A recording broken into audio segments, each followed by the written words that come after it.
In 1983, the video game industry wasn't just struggling, it was completely dying, with retailers tossing consoles into trash bins. But amidst the wreckage, one Japanese company took a massive gamble on a pixelated plumber. Today, we'll explore how Shigeru Miyamoto's precision and a red hat literally saved gaming forever. Welcome back to our channel, where we explore epic stories and help you learn English along the way. The story of Super Mario isn't just about a game. It's a lesson in creativity, business, and bouncing back from total failure. Let's set the scene. North America, early 1980s, the video game market was in a state of recession. A recession is a period of economic decline. The market was flooded with terrible games, creating a massive surplus that means way more products than people wanted to buy. Companies went bankrupt, and consoles were seen as a passing fad, facing obsolescence, which means they were becoming outdated and useless. Retailers were so tired of unsold inventory that they literally buried games like E.T., the extraterrestrial, in a desert landfill. Most people in the business, video games were dead. But in Japan, a playing card company called Nintendo saw an opportunity.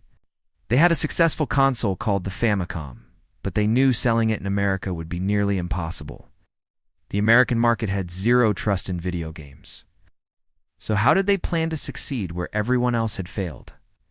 The answer came from a creative genius named Shigeru Miyamoto. Miyamoto wasn't just a programmer. He was an artist with a unique philosophy. Back then, technology was extremely limited. The hardware had tiny amounts of memory, so creating detailed characters was impossible.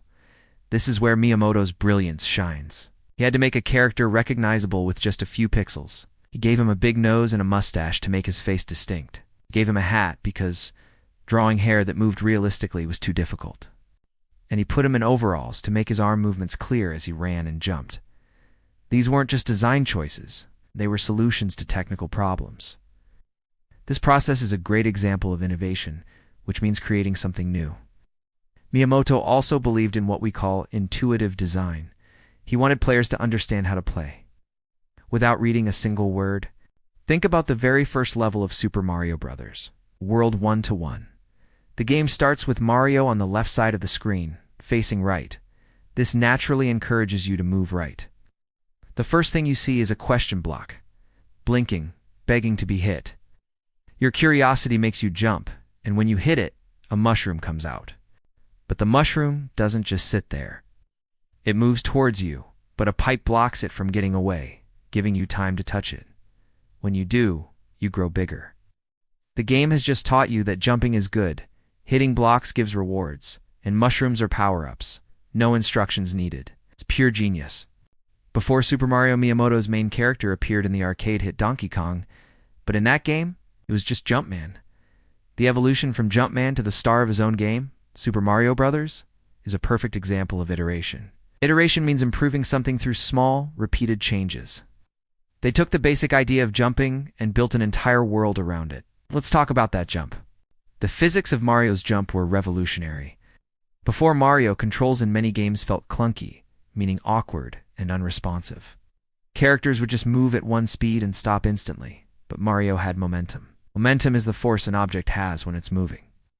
When Mario runs, he takes a moment to build speed, and when you let go, he skids to a stop. His jump height depends on how long you hold the button. This level of control made the movement feel fluid, or smooth and natural.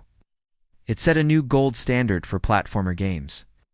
Another huge change was the shift from single-screen arcade games, which repeated in a loop, to a side-scrolling adventure. For the first time, a player felt like they were on an epic journey, exploring a vast world that continued off-screen. It was a journey from left to right, but it felt like a massive quest.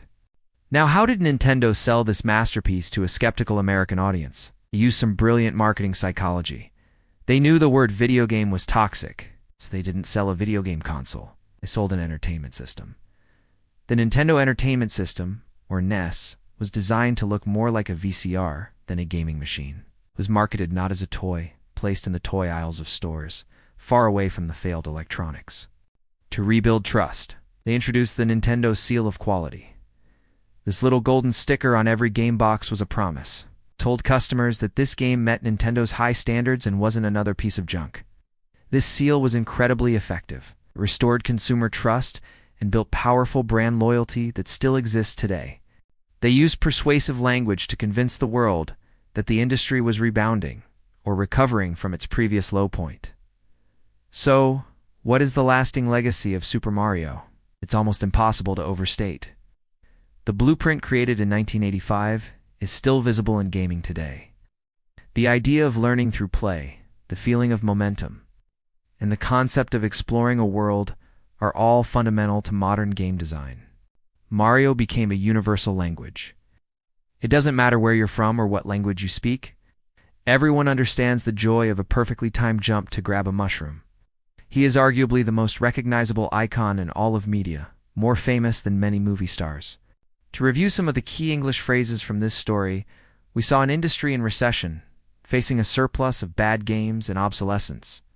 Nintendo's innovation and iteration led to fluid controls and intuitive design, a huge leap from the clunky games of the past. Their marketing helped the industry rebound, establishing a legacy that continues to this day. Mario's story is the ultimate example of creative genius turning a crisis into a global phenomenon. What are your favorite memories of playing Super Mario? Let us know in the comments below. If you enjoyed this story and want to learn more English with us, make sure to like, subscribe, and hit that notification bell.